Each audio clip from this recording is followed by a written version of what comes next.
Today's distinguished guests are Mary Evelyn Tucker, James Miller, and Lisa Sideris. Did I pronounce your name correctly? Good. They will present responses to the journey of the universe from the perspective of the East Asian religions and the environment itself. I want to take just this minute on your behalf to thank all of those who are seated in the audience and those seated behind me who have brought us this remarkable week. It has been, for me personally, an excellent week and the broadest spectrum of interfaith understanding of this key issue that we have presented at Chautauqua. And so let me, in advance, thank them all. And could everybody stand who's been part of the program for the whole week? All right. Thank you, thank you. Mary Evelyn Tucker, co-producer of The Journey of the Universe, will lead this discussion this afternoon with the response from the Confucianism. She is someone whom you have already come to know this week and so needs no further introduction. Dr. James Miller is the Associate Professor of Religious Studies at Queen's University in Kingston, Ontario, and he will follow with the Taoist response. His research has focused mainly on traditional Chinese views of nature and environment, and he has published numerous works on the subjects of Daoism and ecology. Dr. Lisa Sideris, Associate Professor in the Department of Religious Studies at Indiana University, will present the response from the environmental ethical perspective.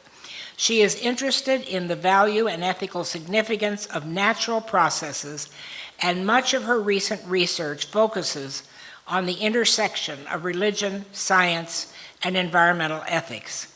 As we have stated, all of our speakers are responding to the award-winning documentary film, Journey of the Universe, which has been the inspiration for this week's lectures, and we hope for you that you can take this inspiration home to your own communities and be an inspiration there.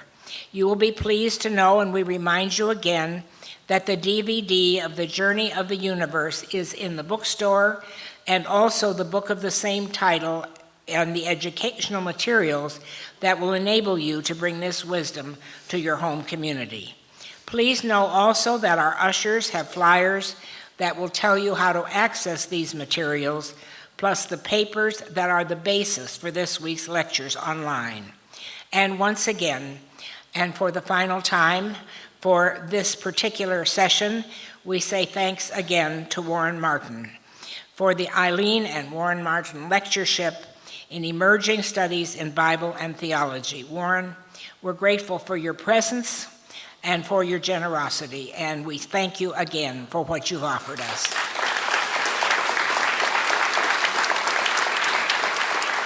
And now, a warm welcome to our scholars, beginning with Mary Evelyn. Thank you. Not Mary Evelyn. I'm not Mary Evelyn. I'm beginning, don't worry. I'm not Mary Evelyn, don't worry. What do I know? I'm nearly as tall as her, though. That's good. Thanks for the introduction, and on behalf of all of the speakers this week, I really want to express our heartfelt thanks to the Department of Religion and to all of the people who have made it possible for us to be here today.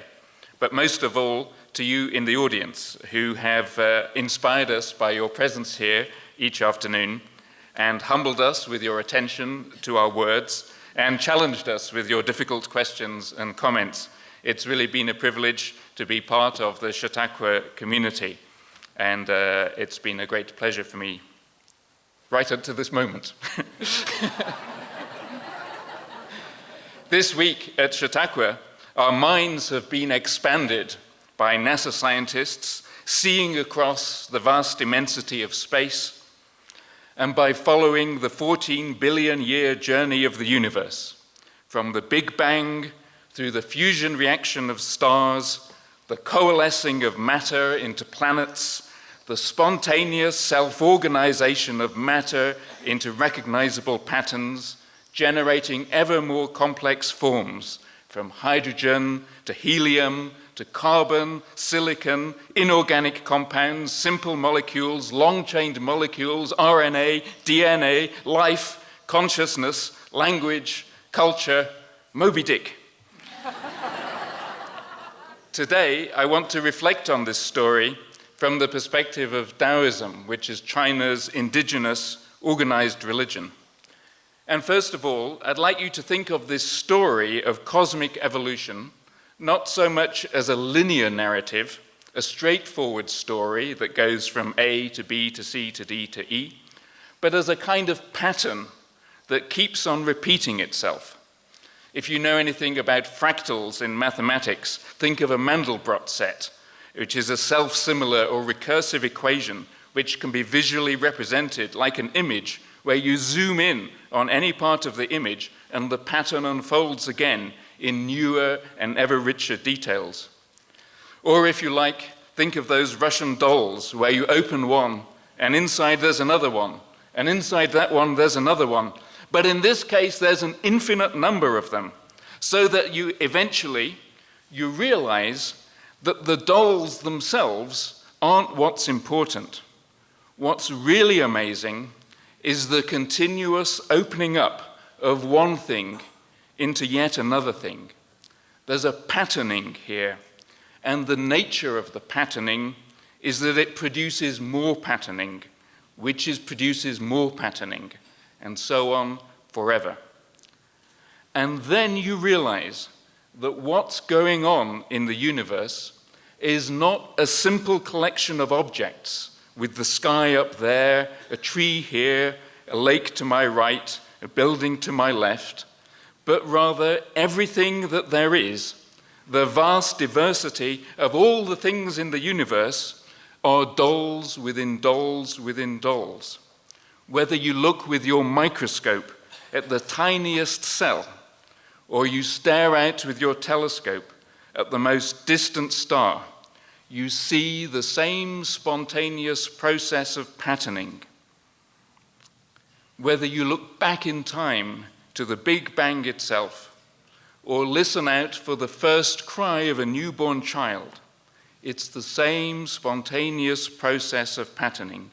In each case, a new pattern, a unique pattern, but what underlies everything is this continuous cosmic process of emergence of pattern.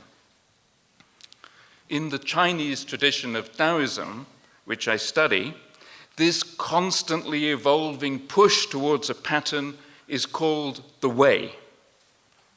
The Tao Te Ching says, we don't know its name, but we can call it Dao, way, patterning, the flaring forth of cosmic creativity.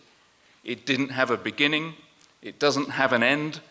It simply is the mysterious emergence of complexity, change, transformation, life. And no matter where you are in the universe, and no matter what time you're in, and no matter what scale of the universe you inhabit, you can see that same process, that patterning, that life, that way. The Tao Te Ching says humans follow from the earth follows from the heavens follow from the way, and the way follows from itself. When you get down to it, when you look inside those Russian dolls, eventually you come to the realization that underlying everything is way, patterning, the vectoring that gives the world form rather than chaos, being rather than non-being, pattern rather than entropy. And out of this cosmology developed a very profound but simple insight that I want to share with you today. I first came across this insight as a repeated refrain in a medieval Chinese text that I was translating into English for my doctoral dissertation many years ago. I've come to think that it was really the Taoists who developed this way of seeing the world, though there may be analogues to this in other religious traditions. But I hope that what you take away from my talk today is this particular insight, And I want you to think about it and see how it might fit in to your own way of seeing the world. So here is this insight. Nei wai ru I. Repeat after me. Nei wai ru I. Once more with feeling. Nei wai ru I. It's amazing, your Chinese is impeccable. Who knew you come to Chautauqua and you learn to read out classical Chinese? That's an amazing achievement. Please give yourselves a round of applause. You did very well. Some of you might be wondering what this means. It's very simple. Nei, inside. Wai, outside. Ru, like. I, one. Inside, outside. Like, one. There is no ultimate difference between what is outside your bodies and what is inside your bodies. There is no ultimate difference between what is outside your bodies and what is inside your bodies. In order to illustrate this insight, I'd like to read for you a few lines from a Taoist text called The Scripture on Inner Observation. And it goes like this. Heaven and earth mingle their essences. Yin and yang engage in interchange. In this way, myriad beings come to life. Each receives a particular life, yet all are alike in that they participate in the life-giving way. And what this basically means is that although each individual life is unique in its own individuality, yet at the same time, each individual life is similar to all other life forms, not by its appearance, but in that it follows the same pattern of interaction of heaven and earth, yang and yin. To exist, to have life, is to be informed, infused, or indwelt by the fundamental patterns of the cosmos. The scripture continues, when a father and mother unite in harmony, a human receives life. In the first month, essence and blood coagulate in the womb. In the second month, the embryo begins to take shape. In the third month, the yang spirit arouses the yang souls to come to life. In the fourth month, the yin energy settles the yin souls to guard the body. In the fifth month, the 5 elements of the cosmos are distributed to the 5 organs in the body to keep their spirits at peace. In the 6th month, the 6 cosmic sounds are set up in the 6 layers of intestines, nourishing the energy of the body.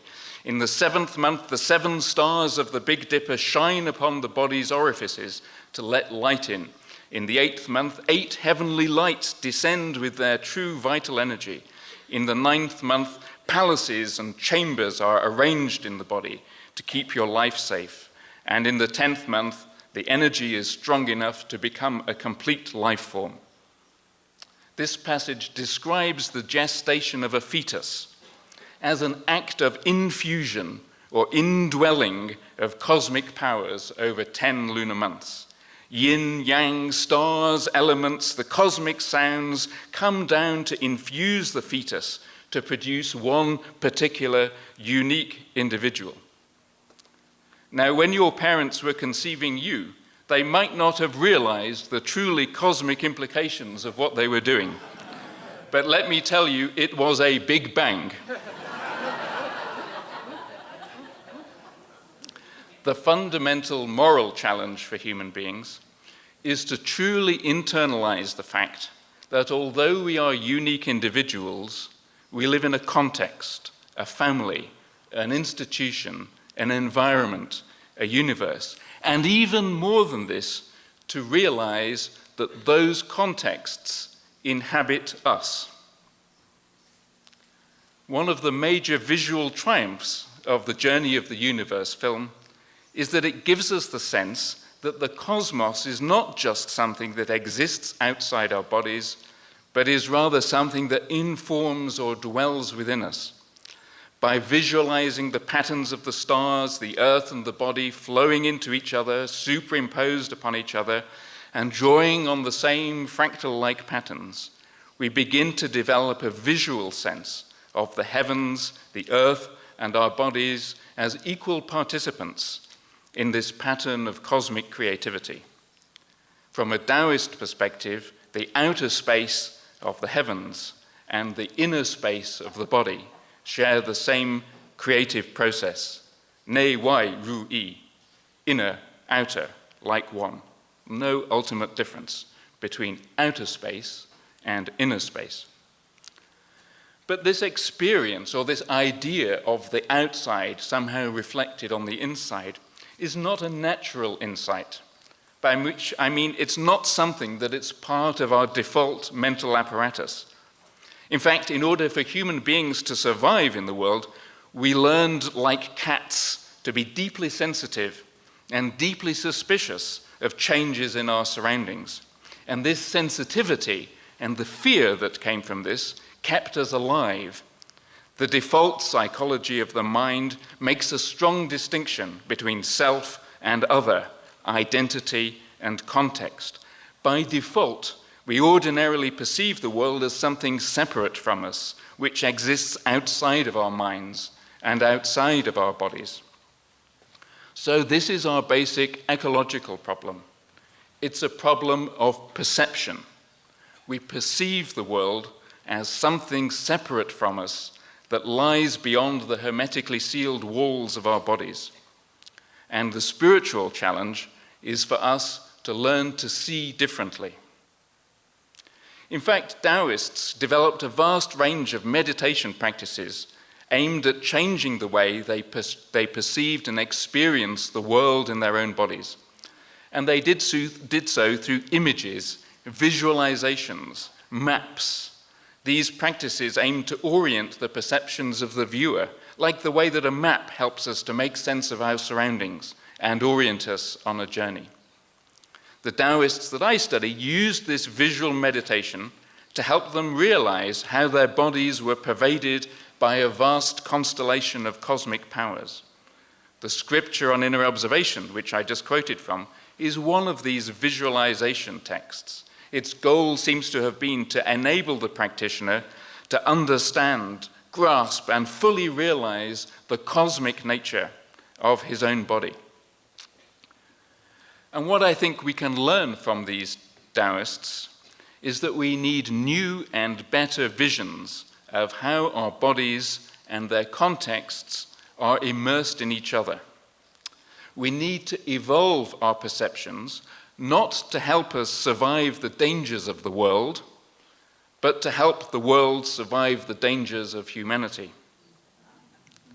The Journey of the Universe film is not only a narration of the history of cosmic evolution, but it's also a kind of visual meditation that seeks to reshape the viewer's sense of themselves and their perception of the environment and of outer space and deep time.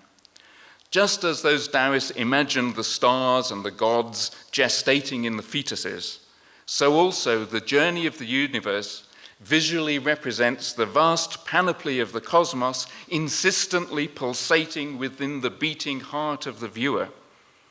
These powerful images are deeply transgressive of our normal perception of the world, but they're necessary to help us reorient ourselves, reorient our sense of the world living within us. Nei wai ru yi, inside, outside, like one. Thank you.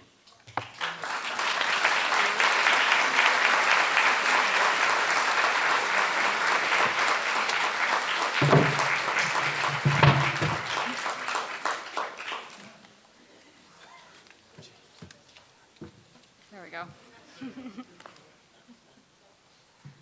It's one of the great mysteries of evolution, how we can all be part of the same species, but some of us are such different sizes. So I'll have to make sure and move this out of the way before Mary Evelyn comes up to speak. Towering over you. First of all, I would like to thank all of you for coming out today in this sort of beastly weather that we're having, and to thank everyone who helped to put this together so that we could have this conversation. As was mentioned, my area is environmental ethics, and if you look closely at the program, you'll see that I'm sort of representing, in some sense, the discipline of environmental ethics, but I want to assure you that I don't represent that discipline as a whole. I'm really speaking for myself as one perspective from within sort of a vast field of environmental ethics. So what I want to do today is talk about, I'm actually going to raise some questions and some critical questions about some of what you have been hearing and seeing this week. And so I want to look at a kind of broad movement that is a kind of turn to science from which to get kind of spiritual and environmental materials to work with. And as I see it, this is a broad and large movement. So I want to talk kind of generally about this movement, which as a religion scholar I find fascinating, that there are so many people looking to science for kind of a new story to talk about where we came from and where we're going.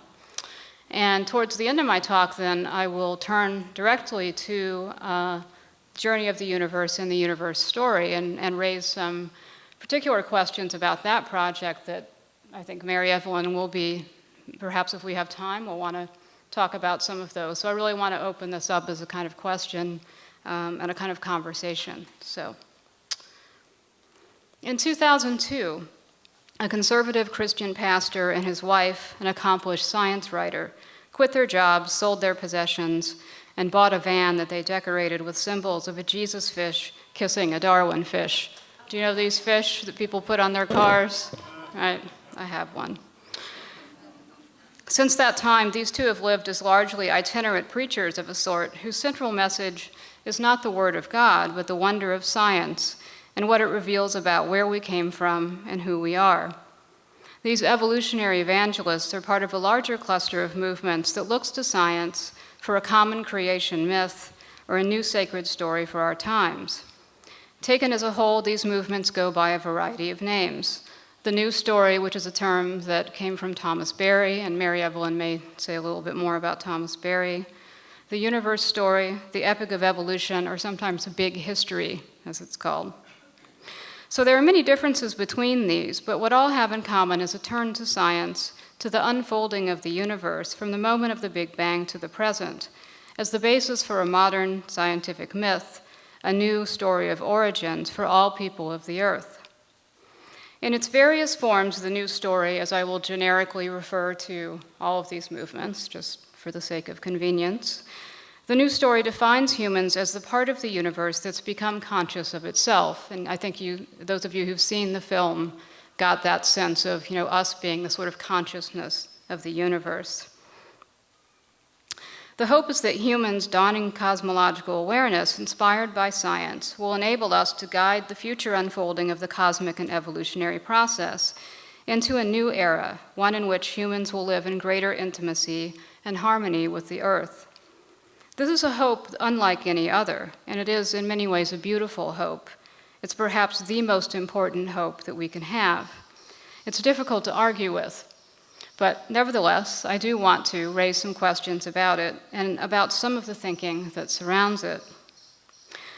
According to some supporters of the new story, again speaking very generically, science provides us with the best myth on offer, the one story that should and ultimately will supersede all other stories that tell us what is real, who we really are, and what really matters.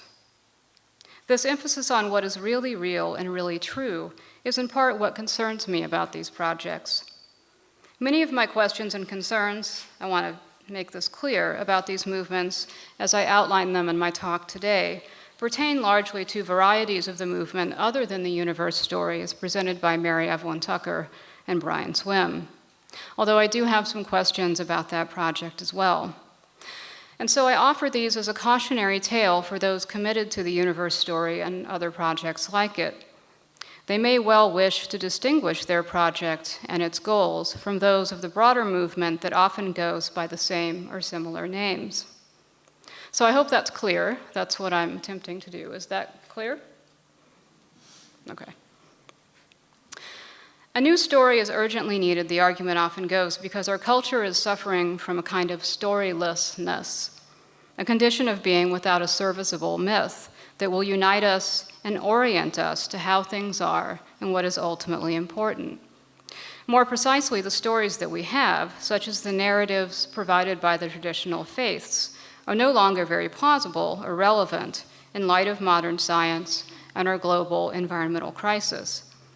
The conviction that our existing stories are somewhat inadequate is shared by all in this movement, as I see it, including Thomas Berry, who first started calling for a new story nearly 50 years ago. A subset of new story proponents are deeply indebted to two well-known and very provocative scientists, neither of whom is any great friend to religion. These are Richard Dawkins and Edward O. Wilson, and some of you, I'm sure, are familiar with these two. Certainly Dawkins is one that most people tend to have heard of. These new story proponents regard insights from sociobiology and evolutionary psychology as especially relevant to the creation of a new common myth. Sociobiology and its offshoot, evolutionary psychology, attempt to explain a range of human behaviors, ranging from mate selection and gender differences to artistic expressions and even our religious impulses in light of evolutionary biology and the imperatives of our so-called selfish genes. This turn to evolution distinguishes some of the new story or epic of evolution movements from the universe story of Tucker and Swim. Tucker and Swim instead see Big Bang cosmology, not evolutionary frameworks, as the key scientific development that lends the universe its implicit narrative structure. It has a beginning, it has a middle, it will have an end. It's a kind of storied universe in this sense. E.O. Wilson, on the other hand, argues for what he calls consilience. This is the term that he uses. Consilience suggests that the disciplines are all uniting to tell a single comprehensive story, and eventually that we'll actually know everything. You know, once we put together all of the sort of disparate forms of knowledge embodied in the disciplines, we will arrive at a kind of complete knowledge, and that's sort of his vision, I think. Long before Wilson's publication of Consilience, which I believe was 1998, Wilson identified what he termed the evolutionary epic, and he famously offered it as the best candidate myth. What I'm suggesting, Wilson writes, is that the evolutionary epic is probably the best myth we will ever have. He goes on to say that our need for myths and stories, quote, must somehow be met by scientific materialism. In a sense, what Wilson is trying to do is sort of divest our energies from religion and reinvest them into science as a kind of superior form of religion. It's a way of turning science into a religion.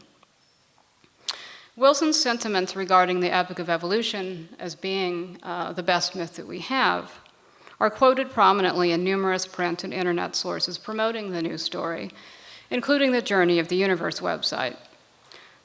For Wilson, the objective is to replace traditional religion with science, to reinvest those religious energies where they might be put to better use, namely in science. But the religious impulse will endure as an awe-filled response to the scientific enterprise and the knowledge that it generates.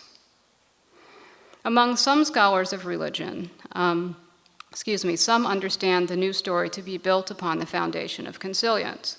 So among these, and now I'll start naming some names, they may not be people that you've heard of, but among these is a religion scholar named Loyal Rue, that's R-U-E, who argues that consilience, this unity of all knowledge, makes it possible to construct a coherent narrative of all matter, life, and consciousness. New story enthusiasts who look to Dawkins and Wilson often provide their narratives as superior to existing myths, as I've suggested, that is to say, to all religious stories, owing to its close adherence to reality as defined by science. So while the existing religions tell the story of particular peoples, the all-encompassing new narrative presents everybody's story. That's the title of a book by Loyal Rue, Everybody's Story. As biologist Ursula Goodenough, who wrote a book called The Sacred Depths of Nature, and she's a scientist who's very interested in talking about the sacred implications of biology. As she puts it, quote, this is the story, the one story that has the potential to unite us because it happens to be true. The claim that science offers a myth that is true and that aligns us with reality is problematic, I think. First, it suggests, and in fact sometimes boldly asserts, that the myths of other religions are untrue in any sense that matters. Second, it privileges scientific reality. For example, the rather abstract reality revealed through sophisticated scientific instruments or abstruse mathematical formulas is the supreme form of reality, the reality to which we should all direct our sense of wonder. Oddly, however, nature itself, as we normally experience, today maybe is not the best day to talk about our positive experiences of nature, but nature as we experience it, that is unmediated by sophisticated science, is often difficult to locate on the maps of reality provided. That is, nature becomes something not quite real, or perhaps unreal. The birds are talking back, as you can hear. Perhaps the best example of this argument is provided by Richard Dawkins. Some people take him very seriously, and some people think he's a completely, silly person. Nevertheless, he's an inspiration for some of these ideas.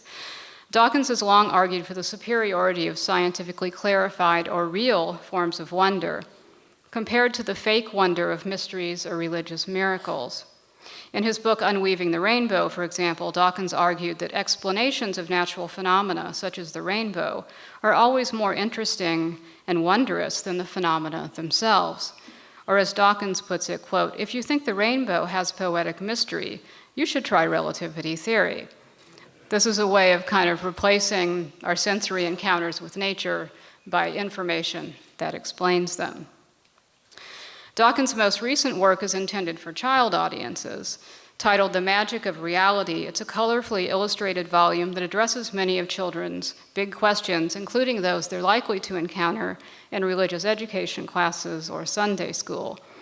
Questions such as, when did everything begin? Who were the first man and woman? Why is there night and day? And even, why do bad things happen? The book's message is essentially the same. What is real and explicable in scientific terms is most deserving of wonder. The real world, as understood scientifically, Dawkins argues, has a magic of its own. All the more magical, he says, because it's real and because we can understand how it works. The magic of reality, he writes, is wonderful and real, wonderful because real. This basic formula, wonderful because real, colors all of the new story movements, as I see it. So my concern is that it edges out experiences and perhaps stories that cannot be readily assimilated to the narrow definition of scientifically sanctioned reality. Evolutionary evangelists Michael Dowd and Connie Barlow, the two individuals with whom I began my talk, Dowd and Barlow praise Richard Dawkins' book, The Magic of Reality, in YouTube videos, blog posts, and podcasts, and they hail the new epic story as, quote, a religion of reality, and embrace new atheists like Dawkins and Sam Harris as courageous prophets of this reality. Some new story advocates, actually all of them, disavow any intention to displace the particular religious traditions with universal sacred science. That, they say, is not their intention. And yet Ursula Goodenough faults the traditional faiths as essentially closed systems that provide answers to questions about origins and destiny on their own stubbornly unscientific terms. Because science can gain no point of entry, these traditions cannot evolve to respond to global problems. That which cannot evolve and adapt must die. Moreover, the stories that our religions tell, the argument goes, are too particular to be expanded into a global myth. They cannot tell everybody's story. So all they can offer are competing accounts of what is true, and in doing so, they propagate conflict and strife rather than solidarity. If we want a religion that hits all the right notes, quote, we're going to have to invent one, Goodenough argues. And in unison with Loyal Rue, the two of them assert, quote, one world calls for one story. It's this sort of homogenization that concerns me. As you might guess, and as I worry, enthusiasm for the new story may sometimes engender a kind of intolerance, as when Loyal Rue disparages the world religions for unleashing an uncontrolled, quote, hemorrhage of diversity. I don't think the word hemorrhage is ever used in a positive sense that I'm aware of, but rather than blending science with existing religious insights or gathering the spectrum of faiths under one umbrella of a generic myth, these epic enthusiasts seek to retool scientific worldviews to serve as a universal and true religion. So on this account, science and religion are competitors in a contest that will determine where we direct our sense of wonder and how we define our ultimate values. As it's typically portrayed, this competition can have only one winner, science, of course, being the projected winner. But it can have more than one loser. Nature itself may be the ultimate loser in the worldview defended by some within this movement. And by that I mean that the equation of all that is real with what is scientifically known or knowable encourages a disparagement of human-level lived experience of the natural world as we actually experience, those of us who are not scientists at least. It asks us to look behind the scenes, beyond the senses, to what is assumed to be a more fundamental domain of reality, a domain inaccessible to most of us unless you happen to have a Hubble telescope on you, or perhaps a Mars rover or something like that. And so the result is a displacement of primary experience, that is, encounters with a world directly sensed, with secondary and secondhand experience in the form of information handed down to us by experts. So recall that for Dawkins, the real beauty and the majesty of the rainbow lies in its scientific genesis, not in the more immediate and untutored experience of beholding it. So nature as a whole, it seems, at least insofar as it's unmediated by science, is not really a proper object of wonder on this way of looking at the world. This radical privileging of scientific reality puts environmental ethics on shaky ground. It may estrange us from what we experience as real, meaningful, and beautiful. Why attach ourselves to this world of illusion if there's something real beyond it that we can respond to with a genuine kind of wonder? Even as they demote nature to the realm of the unreal, some versions of this new story elevate the human mind to an almost godlike status. This idea, too, can be traced to E.O. Wilson. He recognizes, quote, every epic needs a hero. Wilson proposes that the human mind play the starring role in the evolutionary epic.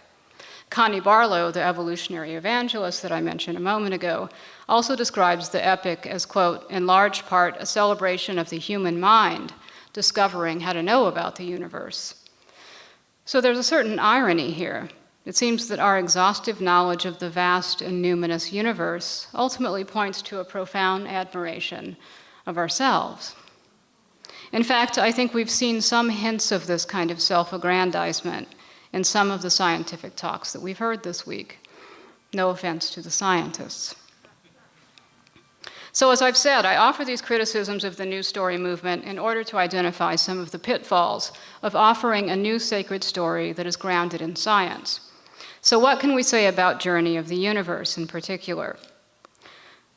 Tucker and Swim are without a doubt sincere in their intention to offer Journey as one way of entering into a profound concern and care for the natural world. But as far as environmental ethics are concerned, it seems to me that the universe story's almost unfathomably broad sweep of cosmic events is ill-suited to elicit positive responses to particular local places that we know and love. An assumption embedded within Tucker and Swim's universe story, and this goes back to Thomas Berry as well, is that humans, all of us, grapple with a sense of alienation, that we do not feel sufficiently at home on Earth. They may be right. I don't feel this way myself, as far as I'm aware. But it's not obvious to me how exposure to the grand narrative of the universe will rectify that situation. The story situates us not so much in place, in place as in space, it seems to me. There's a kind of disorienting quality when I see the film. There's something sort of dislocating about the story's all-encompassing scope. In the materials that accompany Journey of the Universe, the interviews with environmentalists and some of these other additional materials to which Mary Evelyn has alluded, Tucker and Swim shift the focus to particular communities and local environmental initiatives as a way of drawing out some of the practical applications of the journey. But it still remains unclear to me why the story of the universe is necessary in order to ground the environmental activism that's highlighted in these local vignettes. values promoted, for example, in environmental justice movements or ecological urban design, all of which I completely support. So is the point that these efforts would somehow be insufficient or ineffective without the universe story as a backdrop? Or is the implication that these efforts were motivated in some direct way by knowledge of the universe? Aren't these forms of environmental action valuable in and of themselves, whether or not they are grounded in the modern scientific narrative? If they were grounded in, say, biblical imperatives, are they somehow deficient? The universe story sometimes seems to me to be a solution in search of a problem.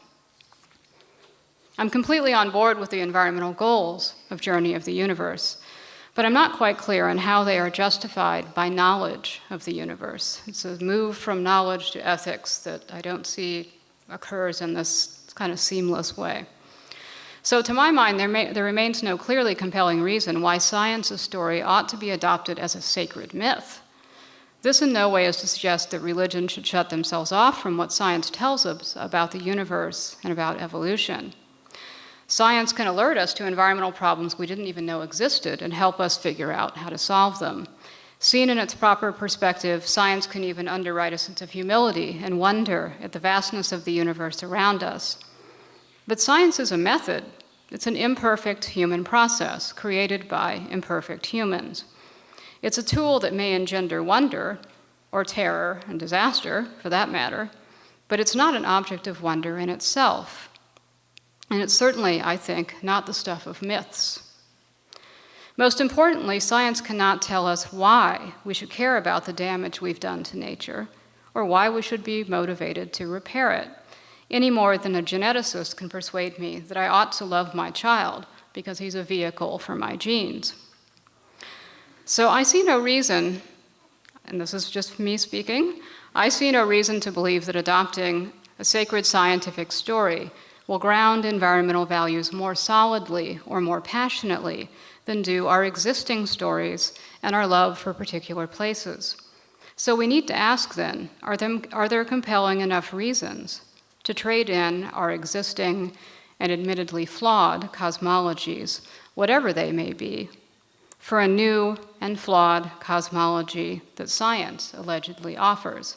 Is this what we're being asked to do? If it is, then I think that we should think very hard about the bargain that we're making. Thank you.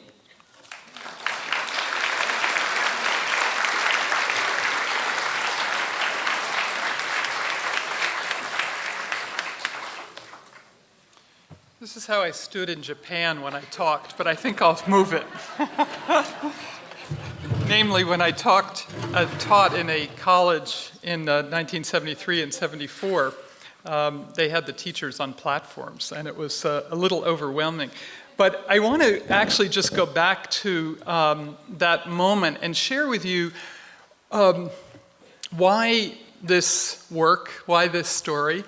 And part of it is my grandfather was a historian at Columbia, and he was a scholar of European history and deeply concerned about the causes of the two world wars, nationalism, and so on. And he said to the department there, we've got to do something more than American history. We've got to understand European history and our origins, and everyone has some connection to that. So he expanded that and wrote some textbooks on European history, and he was ambassador to Spain in the Second World War, trying to keep Spain neutral and so on. And the movement that was also birthed at Columbia with my professor there, Ted DeBerry, who was a student of my grandfather, was Asian studies. And that came out of the Second World War, which was quite astounding that these professors studied language and culture of China and Japan and came back and established the most remarkable Asian studies programs in the world, I think. Columbia, Harvard, Yale, and so on. Then, when I did my studies in Asian history there, I came out, and all the people who were working in the so-called non-Western histories were saying, we need world history.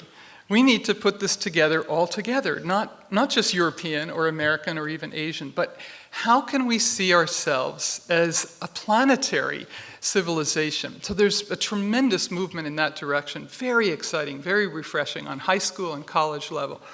So more recently, the movement through history has been called big history.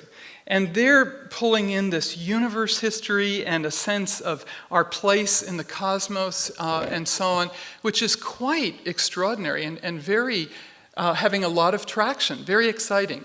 What I think is remarkable is in a generation of my grandfather, my parents, and ourselves, in 2 generations, we've gone from our sense of ourselves as American nationalists, if you will, American citizens, to citizens of the world. Isn't that amazing? I mean, our students now have traveled so much all over the world, but they're also looking for their place in this larger story, in how they belong, because as they're drawing in their science of the universe and Earth and so on, they're trying to say, aren't we part of a larger story? So that's the offering that we're giving through Journey of the Universe, but I just want to say, here's big history, and I want to suggest that the scientists, many of whom we've worked with and are doing fantastic work, like E.O. Wilson and Eric Chasen has been teaching a course on cosmic evolution for 25 years at Harvard, written a book on epoch of evolution and so on. They're trying to bring science forward in a way that's accessible, as we've had in many of the early talks, and I really want to thank Natalie and Jennifer in particular for, I think, opening it to a sense of where are humans in this? What is compassion? So we have a science-based story that Lisa has identified. We have a big history story. Journey of the Universe is a synthesis and a different genre, because while it's drawing on science, it's drawing on all the humanities: history, literature, poetry, philosophy, art, music, ethics. And it's saying, how can we have this accordion dance with the science, the history, and our role and our future? So it's rather different from these other stories that are emerging, but this is the creativity of the human. And we had wonderful talks last night with the younger generation who were much inspired by Journey of the Universe and saying, what is our role in it? It was a very exciting discussion. So the sense then that we're drawing on science for a story, we're also drawing in this whole week, thanks to the Department of Religion and Reverend Martin and Joan and Maureen and so many others, we're trying for the first time to say, this integrated story, Journey of the Universe, how does it relate to the various world religions? And you've heard all kinds of interesting compatibilities of interrelationship and interdependence and microcosm, macrocosm relations. And that's the history of religions that we've all come out of and been working together for some almost 20 years. And I'm so grateful to these scholars for their continuity in this thinking. So before I turn to Confucianism, I've got several tasks here, juggling a few balls. Maybe as a segue, I'd love to read a passage of Rachel Carson. 1962, didn't she change everything? Remarkable, remarkable person. And she was up against so many difficulties, wasn't she? About the chemicals and her own breast cancer and what's happening to the birds. That image of silent spring, can you imagine not having the beauty of these birds around us? What a magnificent place. Here's what she calls her statement of belief, which is so congruent with Journey of the Universe. She's a scientist, but also a person of great faith, great empathy, deep compassion. She says, beauty and all the values that derive from beauty are not measured and evaluated in terms of the dollar. Years ago, I discovered in the writings of the British naturalist Richard Jefferies a few lines that so impressed themselves upon my mind that I have never forgotten them. The exceeding beauty of the earth in her splendor of life yields a new thought with every petal. The hours when the mind is absorbed by beauty are the only hours when we really live. All else is illusion or mere endurance. These lines are, in a way, a statement of the creed I have lived by. I've had the privilege of receiving many letters from people who, like myself, have been steadied and reassured by contemplating the long history of the earth and sea and the deeper meanings of the world of nature. In contemplating the exceeding beauty of the earth, these people have found calmness and courage. Calmness and courage. For there is symbolic and actual beauty in the migration of birds, in the ebb and flow of the tides, in the folded bud ready for the spring. There is something infinitely in these repeated refrains of nature, the assurance that dawn comes after night and spring after the winter.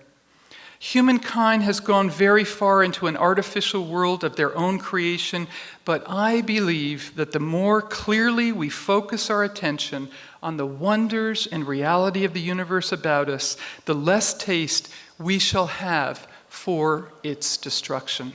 Isn't that beautiful? I'll make sure you get copies.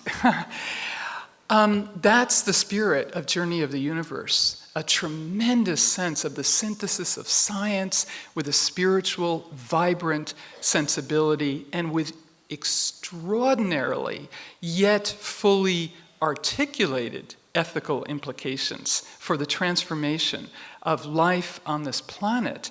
Now, I want to try and give you a feeling of one of the great inspirations for this work, an inspiration for Thomas Berry and many, many others, and that's the Confucian tradition. What are the affinities with Confucianism? A tradition that's influenced probably more people on the planet than any other tradition, simply because of its size and scale and reach. And this is a tradition that's in China, but it's also in Japan and Korea and Hong Kong and Singapore and in all the overseas communities of Chinese in our great cities and so on. And it's a tradition that has a political element. It has a sense of governance. It developed civil society, civil service exams that had a sense of merit. If you were a good person and followed this Confucian path of cultivation, you had the right and ability to be a leader. Wouldn't that be great? Political leader. That's the origin of civil service exams. And the French Enlightenment thinkers were deeply influenced by Confucianism as they saw it as a humanistic tradition, but also a meritocracy. And that's how civil exams come into our own society. How many people knew that? Okay, so there's a political form of Confucianism. There's also a social form of Confucianism, which we could say is infused in the DNA of families and so on, how one treats one's parents, one's children, one's siblings, even one's friends, and so on. This is what is called habits of the heart. And even though Confucianism has had a very rocky road under the Maoists, it has endured in family patterns and society, and it is on a revival in China as well, which perhaps we can talk about in the question session. Educational Confucianism has influenced millions and millions of people because the Confucian texts were the canon of study. So everyone was studying from that perspective. And this is a tradition that almost more than any other tradition, except maybe Judaism, takes learning very seriously. But learning not just for self-cultivation, but to give back to the society, which I'll talk about in a minute. We also have what might be called economic Confucianism. You know, you talk about the Japanese miracle of modernization, followed closely by the mini dragons of Taiwan and Hong Kong and Singapore. This is driven by a Confucian sensibility which valued education and innovation and economic development. Okay, so there's lots of studies about why this happened in Japan. They brought in Confucianism in the pre-modern period, educated their people, and modernized and developed.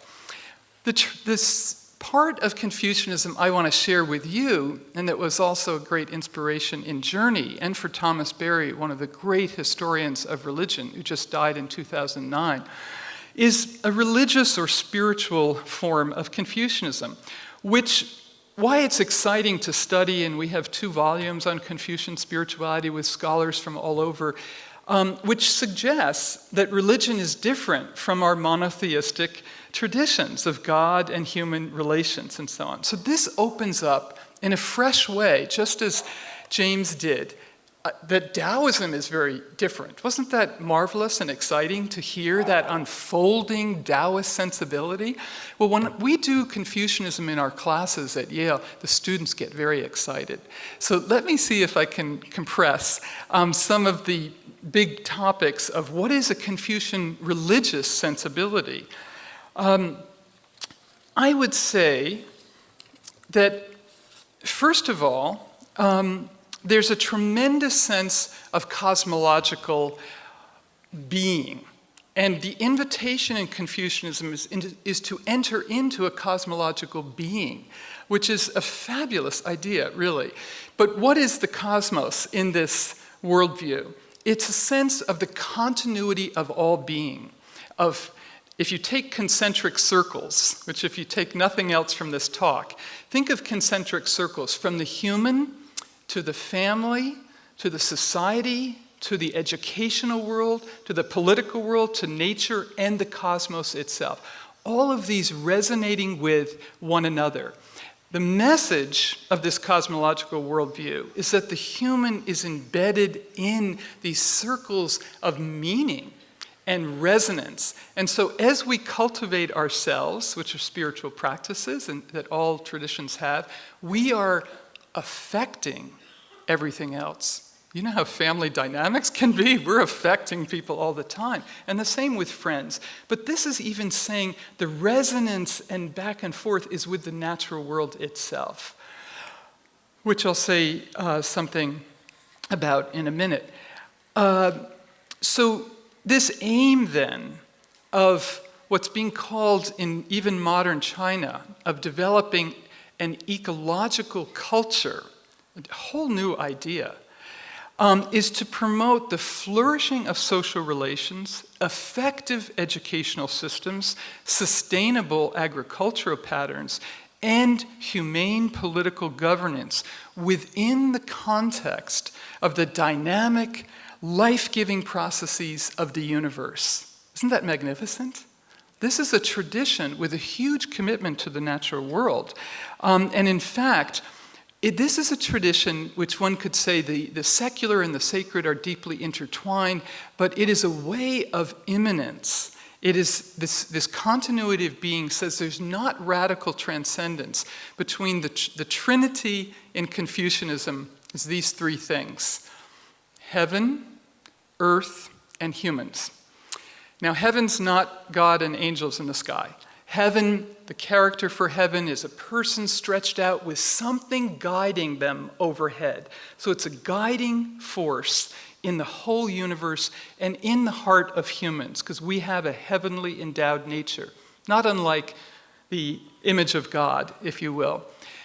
But the notion then is the human completes this dynamic heaven and earth relation. So earth is all the natural processes of earth, the agricultural cycles and so on. Heaven is that guiding presence. But without the mind and heart, we've talked several times about this, one character, Shin in Chinese, Kokoro in Japanese, the mind and heart, our conscious feeling dimensions, complete the universe. So we're part of it, we affect it, we're co-creators with it. And that's the power of our role, that we're co-creators with it.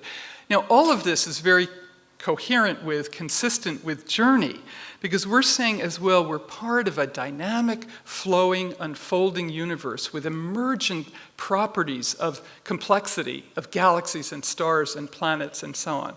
But we're also saying that our role is not to be dominant over or subjecting other parts of nature, but to be in resonance with this patterning that James spoke about, the dynamic patterning of nature. So, that knowledge, the idea being for agriculture in China, one of the oldest agricultural societies in the world, you have to know and understand the patterns of nature, the flow of water, the irrigation systems, being attuned, as many of you know who live on farms, what that means. These had some of the greatest irrigation works on the face of the planet. I've seen them in Sichuan, still working. The idea in this sensibility is that Confucianism cared about sustainable agriculture because it cared about a common good. And if you didn't have food, if you didn't have land, you couldn't have the basis of a common good. So, maybe just a few more points of this cosmological orientation.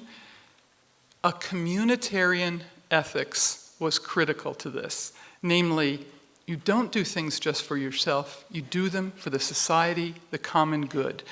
And so all the relationships of humans are reciprocity and reciprocal relations between emperor and citizen, between husband and wife, parent and child, older brother, younger brother, friend and friend.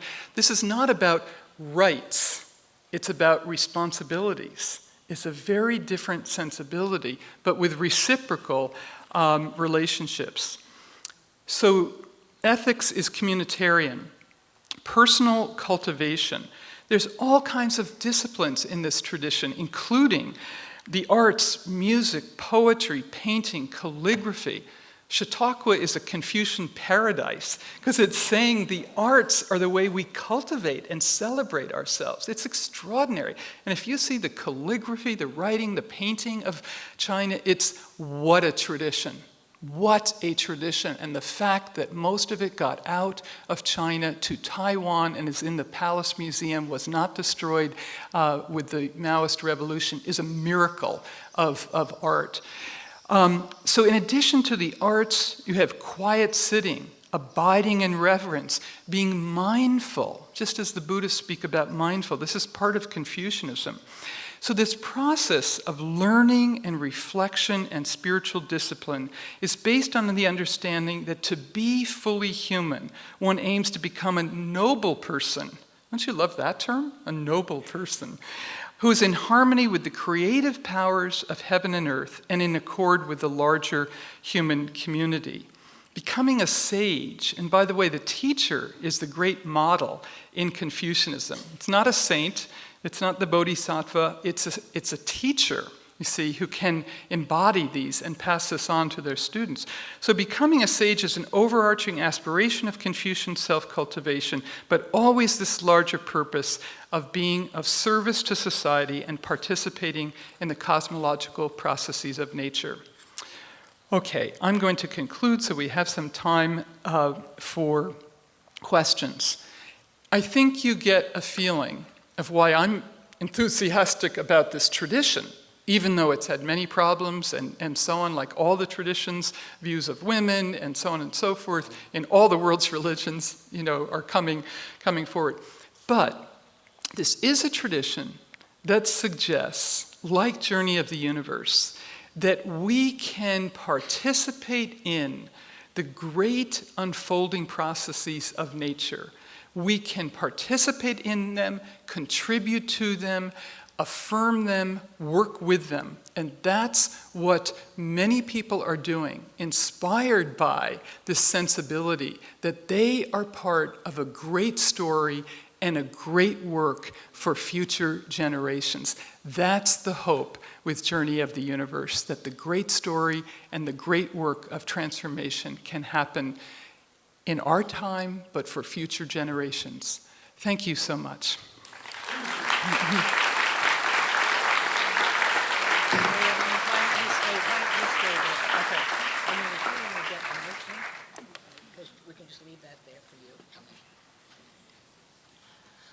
I'm just trying to get everybody in their places here for the questions. But we will take about, I think we can do, it's a Friday, so we don't have something following us here. We can take about 12 minutes or so for questions. So let's do it the way we know how at Chautauqua, at this microphone and that microphone, and it's helpful if you address your question to one person, because then that spreads it out a little bit. All right, let's start over here. In reference to Confucianism, for all that it does for the family and the individual and the resources, how is it playing out on the ground today in China with all their problems? I mean, if this is the informed nation, the nation informed by Confucianism, it doesn't seem to be playing out too well. How come? Great question, thank you. So how to put this simply? So there's probably no other tradition that was so deconstructed in the 20th century by the early Chinese intellectuals after the May 4th Revolution in 1911 that said this tradition needs to be updated and fast. We need to modernize and fast. Mao had the same problems with Confucianism, tore down the temples, and so on and so forth. Since Mao passed away, but even during his time, first of all, many of the Confucian scholars went to Taiwan and Hong Kong, where they did amazing work in what's called the New Confucianism, a revival of Confucianism for our times. That's being published, translated, conferences, and so on. Brilliant, brilliant people. That has also been picked up on the mainland. There are philosophy departments who are saying Marxism is insufficient. It's not doing it. We've got to go back to our traditions and re-examine Confucianism. My teacher at Columbia, DeBerry, and Du Weiming, one of the great scholars from Harvard, now back in China, have also been involved in this revival of Confucianism. Their books have been translated back. Our books, Confucian ecology, Daoism and ecology, Buddhism and ecology, have been translated back into Chinese. So on a level of both retrieval of this tradition, on a level of interaction with the West, it's being revised. But most interestingly, I think, is the government level, which is saying we need something that's not just materialism gone mad. We need values, and we need to recover them from our own tradition.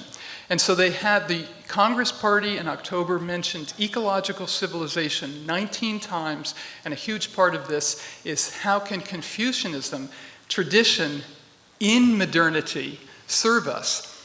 Finally, a woman wrote a book on Confucius just a few years ago, who's a professor in Beijing.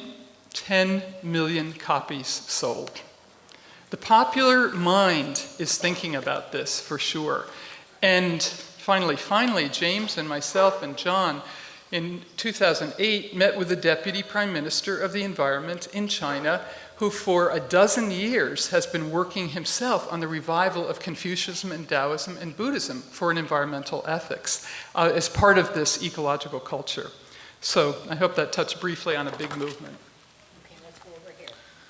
I'd like to ask this question of Lisa. I didn't quite catch what you said at the end when you got talking about the bargain and coming from flawed humans in the religious traditions as well as flawed humans in the scientific.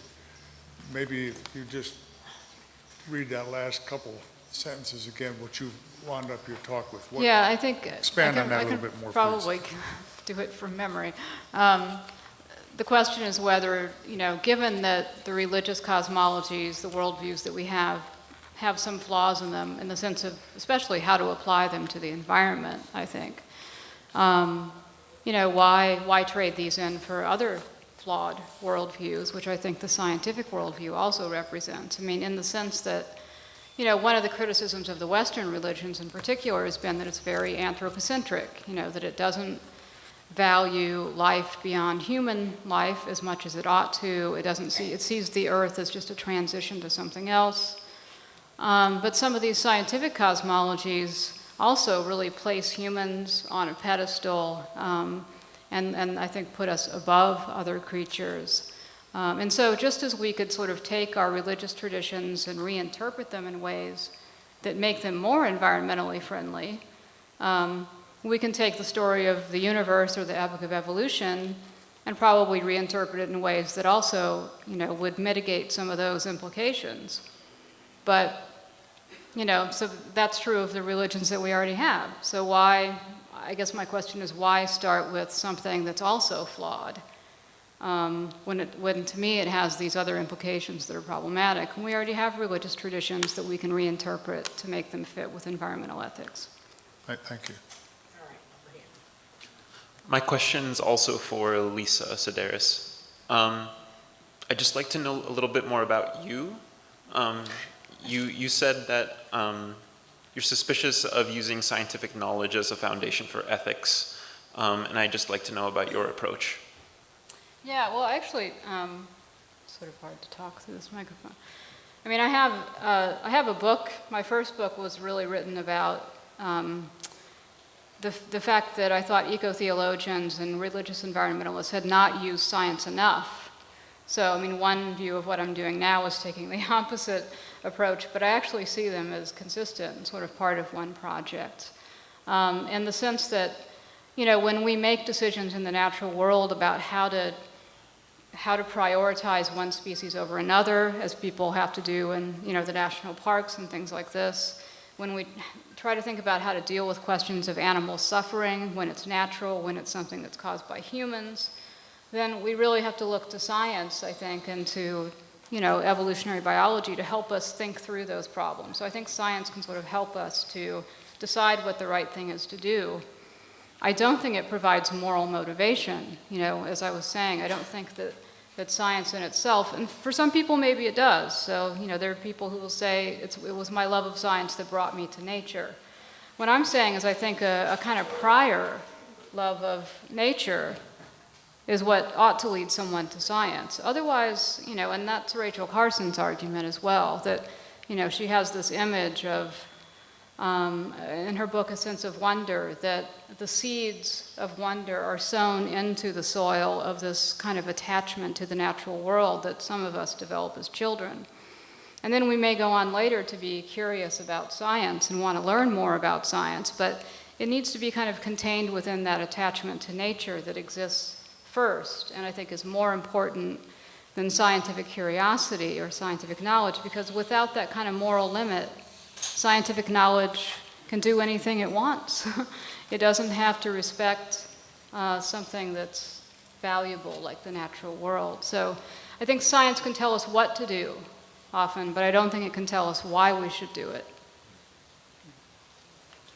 That's one way to put it. Dr. Tucker, this is for you, I think. So in Western Christian philosophical and theological thought over the past 30 years, there's been a real strong move away from meta-narratives and strong ontologies, and really rehabilitating pre-modern theological and philosophical sensibilities, in part because many of these narratives function to become extremely oppressive towards persons. And when I was watching Journey of the Universe, I was really fascinated by the patterning that's been discussed, say between, if I understood it correctly, between the Nautilus, for example, and the arms of the galaxy. How can we use patterning and not feed into horribly monolithic ontologies that will serve to re-inscribe oppressions based on sex, gender, sexuality? Almost every example this week of fecundity has been heteronormative. So that's the kind of thing I'm thinking about. So it's really attractive, but it's also very frightening to me.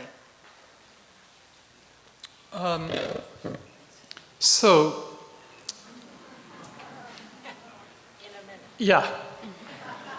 As I said the other day, this is an offering. It's an offering. But I want James also to enter into, because he's spoken about patterning. The academic community has been obsessed about what they call meta-narratives, controlling ideologies. That came out of the Second World War in large part because meta-narratives led to tremendous destruction of fascism and totalitarianism and so on. So there's a reason why we're all concerned about narratives that oppress. We're also part of stories, and stories can liberate energy, wonder, awe, and action. And the Confucian tradition is one that knowledge and action are completely unified. It's not part of our Western tradition, which is why so many of those environmentalists are lit up by the knowledge of the universe and so on. So they are trying to work, as permaculture is, for example, with patterns in the universe to establish more enduring farming practices, food practices, and so on. So understanding patterns, eco-cities, and so on is part of learning to be aligned with these natural processes, as we say at the very end. We're at the beginning stages of this, but story does animate. I think it has room for religious belief or not non-religious belief in Journey of the Universe. But James, I don't know if you want to... Very quickly, there's a fundamental, I think there's a difference between patterns and patterning, right? The process of making patterns. So Taoists were deeply suspicious of Confucians who wanted to tell other people what the patterns should be, right? And what they wanted to point to was that everything is capable of producing its own patterns, right? And things can coalesce and organize it's kind of more anarchic in a way, right? Can coalesce and organize into their own patterning. Because the patterning emerges from within things themselves. It's not actually created by something above them. If you look at how it actually works. So Taoists were sensitive to the multiple ways in which patterning, in different kinds of patterns, is occurring. We were kind of radically open to that. And they criticized Confucians for saying, to the Taoists, it seemed as though the Confucians were saying, this ought to be the pattern for you and for you and for you and for you, right? And then it becomes, when particular patterns become normative, then it's dangerous, right? But to say that patterning is as a process, things coalescing into forms and shapes and groups and organizations, that in itself is not problematic for Taoists, right? They weren't kind of radical individualists or anarchists in that sense. Right?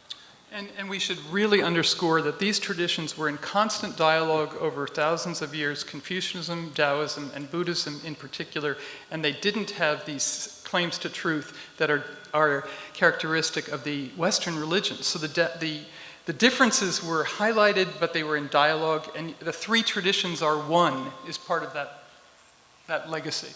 So. Next to last question and last question. Yeah.